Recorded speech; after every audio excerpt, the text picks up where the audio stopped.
Good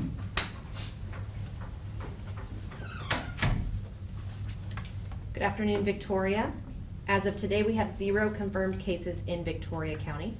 And again, if we receive any reports, we will immediately notify you. And as a reminder from yesterday's press conference, Dr. McNeil informed you about an upcoming specimen collection site which will become available this week. More details will follow. I'm Ashley Struve. I'm the Director of Communications and Public Affairs for the City of Victoria. These press conferences are available live or after the press conferences, and to find out which platforms you can access them on, visit victoriatxoem.org. Our hotline is closed for the weekend, but will open back up tomorrow morning at 8 a.m. That number is 361-580-5796. Today we'll have Lindsay Young, Director of the University of Houston Victoria's Small Business Development Center, and our City Manager, Mr. Jesus Garza, to provide updates. To begin, Lindsay will discuss resources available to local small businesses. Lindsay? Good afternoon. I'm Lindsay Young, Director of the University of Houston Small Business Development Center. The UHV Small Business Development Center is committed to fostering small business success in an 11-county region, which includes Victoria County. Our center provides at no cost assistance to small businesses in the way of counseling and training. Certified business advisors work confidentially with business owners, managers, and employees, and we are funded in partnership with the U.S. Small Business Administration, the State of Texas, and the University of Houston, Victoria. During times of disaster, we are fully activated to be on the front line helping businesses recover. The first thing I'd like to address today is business continuity. While we wade through this as a community, we fully recognize that this type of disaster carries many economic impacts and unknowns. As you know, many of our food industry employers have moved to curbside or delivery. In other areas around Texas, I've noticed retailers have opened live online selling with online invoices and curbside pickup. Many of our service-related industries, such as mechanics, by design practice 6-foot social distancing of groups of 10 or less, and they are continuing to operate as normal as possible, but they are also feeling the economic impacts of COVID-19. I realize our business community is looking for definitive answers regarding the continuity of operations, and the truth of the matter is there's not a blanket one-size-fit-all answer or recommendation on how small businesses should navigate through this. Each industry is different and each business is different. We are highly encouraging businesses to be flexible and think outside of the box. Consider unique ways you can continue operations and provide your goods and services to the community. That may look like a pop-up shop. It may look like curbside pickup. And for some businesses, it looks like drive-through gift card sales for consumers to use at a future date. As far as maintaining workforce, owners can consider a flex schedule or a telecommute approach, and perhaps childcare is needed. Think as to whether you can safely and responsibly provide a place for your employees' children that continues to abide by the practice of social distancing. All of these are just simply ideas. We're encouraging employers to be aware of recent legislative changes to FMLA and the Texas Unemployment Insurance Services. Immediate information regarding FMLA can be found at the Department of Labor website, and unemployment benefit changes can be found through the Texas Workforce Commission website. I mentioned not having a blanket answer for our small business community. However, there's one blanket message that I'd like to share, and it revolves around empathy and transparency. This is a time to show empathy towards your coworkers, your suppliers, and your vendors, and be transparent as possible. During times of crisis, practicing empathy and transparency goes a really long way. It's vitally important that we continue to support our small business community in a safe and responsible manner in order to continue to employ members of our city and our region. And I truly believe as a community, Victorians want to show their support while adhering to social distancing. To echo yesterday's statements from Judge Zeller and Mayor McCoy, we should seek to strike a balance. The second item I want to address is disaster funding. Many are aware of the rollout from the SBA and their disaster loan program. As a department, we gained experience in SBA's economic injury disaster loan program after Hurricane Harvey. And you'll hear that program referred to as the EIDL program or the EIDL program. The EIDL program is designed for businesses who have substantial economic injury due to a declared disaster. This program is a working capital loan to help businesses survive that declared event. And a business may qualify for a maximum amount of $2 million with a term not to exceed 30 years and an interest rate not to exceed 4%. These loans are available to sole proprietorships and state-organized businesses such as LLCs and corporations. And on Monday, the SBDC staff is expected to receive web-based training regarding the EIDL program through SBA's disaster team. And what this will do will help us provide the most up-to-date information and support those interested in the program. Through our UHV SBDC Facebook page, we have pinned a shareable Google Drive with step-by-step instructions on how to apply for the SBA EIDL loan. Attached also are all the required forms from SBA as well as a checklist of supporting documentation that will be required through the loan review process. We're encouraging businesses who are interested to apply now and get in the loan review queue. It's also important to note that there may be other loan opportunities that come down the pipeline, and we will share those opportunities and programs as we learn about them in the coming days. For those who are already engaged in SBA loans or have a lending relationship with a bank, we are encouraging those small businesses to contact their lenders and discuss possible bridge or working capital loan programs that may be available to them. And lastly, I want to address our office capacity. Our office is very small and we serve an 11-county region, and we're asking all callers, current clients, prospective clients to please be patient with us as we triage each request that comes in. One of the best ways to receive information, ongoing information, and up-to-date information is through our Facebook page, and you can find that by accessing Facebook and searching for UH Victoria SBDC.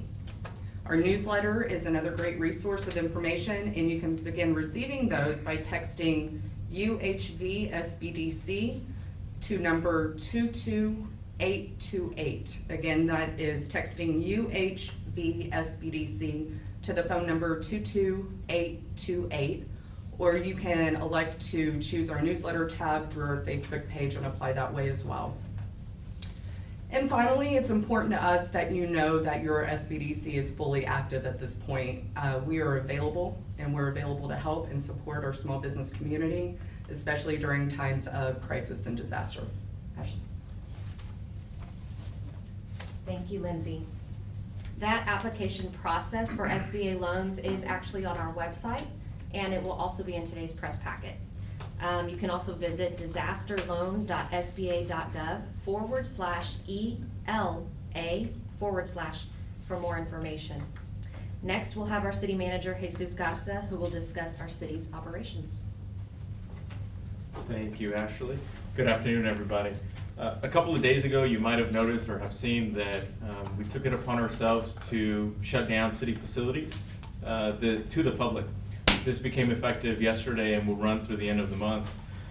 And really, the decision to do that came about two main factors. One, you may or may not know that the city employs over 600 individuals, and we want to make sure that we're cognizant of the recommendations that have come forward from Dr. McNeil and others about social or physical distancing, as well as we want to make sure that our facilities are clean. And so we'll ensure that our facilities are clean over the next couple of weeks, and our operation is shifting internally so that we can continue to offer services to the public. Part of the purpose of me sharing this with you today is that I want to reassure the public that even though they might be hearing that our city facilities are closed off to the public, that we at the city remain determined and confident in our efforts to provide services to the public. For instance, we want to make sure that during these times of a lot of uncertainty to a lot of people, that we can continue to be reliable and dependable. And so for the individual that may need public safety assistance, staff will be manning the 911 communication center. Our police and fire departments have taken it upon themselves to change their protocols internally to be able to respond to emergencies. We want the public to be aware that if there should be any issue with our utilities, whether they're water, wastewater, that our crews are willing and able to assist. We want to make sure that during these times, people can count on clean water coming out of the faucet when they open it, right? Sometimes these things may seem very basic, but for us at the city, we take this very serious, and for us, we want to make sure that when people's trash is supposed to be picked up, it'll be picked up. And hopefully, the public can at least count on the services that they get from the city. Those are just a few examples, but all of our departments have taken it upon themselves to establish different ways of doing business. So for instance, even though the library shut down, on Monday they will announce a thorough process to be able to either access resources online a little bit more freely, or be able to do a drive-by system that we will start on Monday, so that for those that are still interested in catching their favorite book or a new book, that they're still able to do so. And so for us, that's very important. And I'm not going to go through every department, but I encourage you to visit our website, victoriatx.org, where you will see a summary of how every single department has shifted its operation to be able to continue services. And so again, I just want to reassure everybody that even though city facilities are closed, we remain driven by our mission to be able to provide services. And this not only applies to us from the administrative side, but also for our elected. And so we regularly, our city council meets every first and third Tuesday of the month, and we will continue to do that. Our next regularly scheduled council meeting is Tuesday, April 7th, and we anticipate continuing to do that under maybe a new format with technology. The governor recently announced some loosening of some Open Meetings Act laws that will facilitate any government body throughout the state to be able to teleconference and use technology for public comment. And so we're preparing behind the scenes to be able to do that, so that our city council can continue to discuss the topics that are important to you and all of the residents, and we can continue to implement the initiatives that we've already started this year. And I'd be happy to answer any questions related to city services once we get to the Q&A part of it. Thank you. Thank you, Mr. Garza. So for more information about those city services that still are available online, you can visit our website at victoriatx.org. So now I'll open it up for questions about either of the two topics we've discussed today.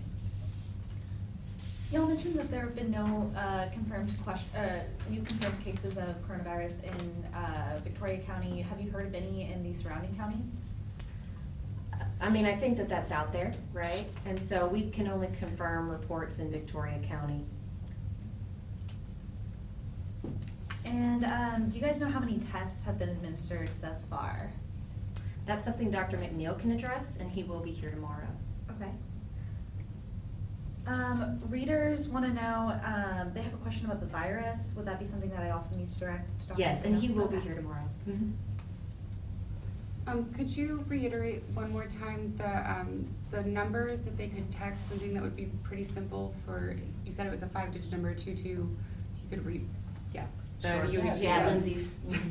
Yes, let me get that for you. I don't know it off the top of my head. Let's see. And just that it was for small loans, small business loans, and any of the local small businesses that are maybe kind of struggling if they were service industries, such as local bars. And can anybody in the surrounding counties, such as like DeWitt, Jackson, can they also reach out? Absolutely. Our 11-county region extends about, if you consider Victoria County, one county out from that, and in some areas even one beyond that. So yes, people in DeWitt County specifically, that was the question, can access our services for advising. So that number again is 22828, and you are to text UHV SBDC to that. And I know you guys have formerly had in-person appointments at the SBDC. Have all those been suspended, or are they over the phone now, or? We have gone pretty remote at this point using things like Zoom, Microsoft Teams, even WebEx. So just to adhere to the social distancing practices. So yes, if people can call our offices or shoot us a message on Facebook, we will be sure to arrange a meeting that is capable for the client and then also for us, that's in a safe manner. And do you have any information about who in Victoria County or the 11 county region is hiring right now and where people who have already been laid off can go to look for employment? I don't specifically have that information. I would say Golden Crescent Workforce would be a great contact though. Yeah, and I can tell you that the city of Victoria is hiring too. Actually, how many open jobs, how many open positions do you guys have right now? I don't know off the top of my head, to be honest with you, but I would encourage people to, that are interested in employment with the city to visit our website.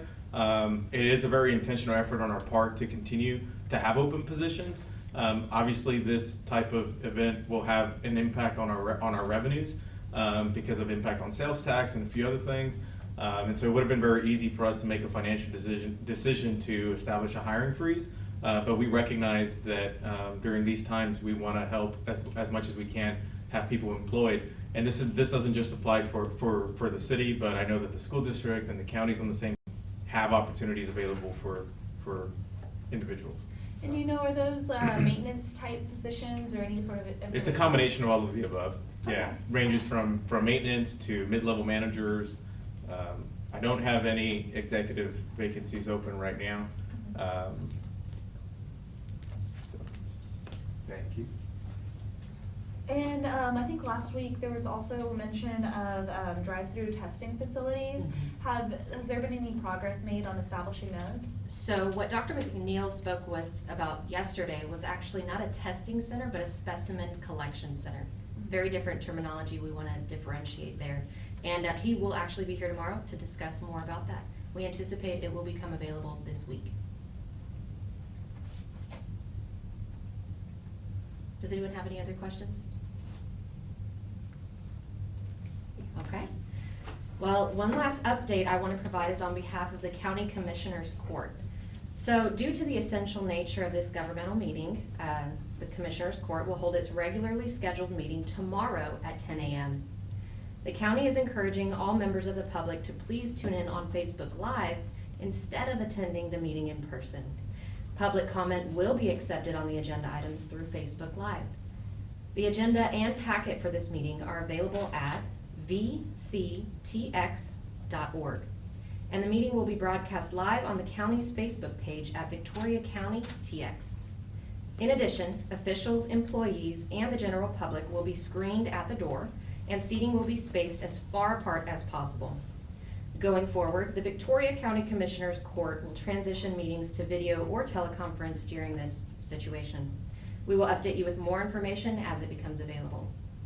If you didn't catch today's press conference live on social media or Magic 95.9 radio station, you can still watch it later on local cable television, on the city's YouTube, or the county, city, or local media Facebook pages. For more information about those methods at which you can watch these press conferences, visit victoriatxoem.org. Tomorrow we do plan, like I said, to bring Dr. McNeil and others to continue the conversation about how our community actively is addressing COVID-19. Once again, thank you to our speakers for their time today, to the media for helping us get the message out and in front of the public, and to you, the residents of Victoria, for staying informed and helping share accurate information with your friends and family members. We hope that you continue to tune into these press conferences to provide that accurate information to our community. I thank you all for your time, and we'll see you back here, same time, same place, tomorrow. Have a great day.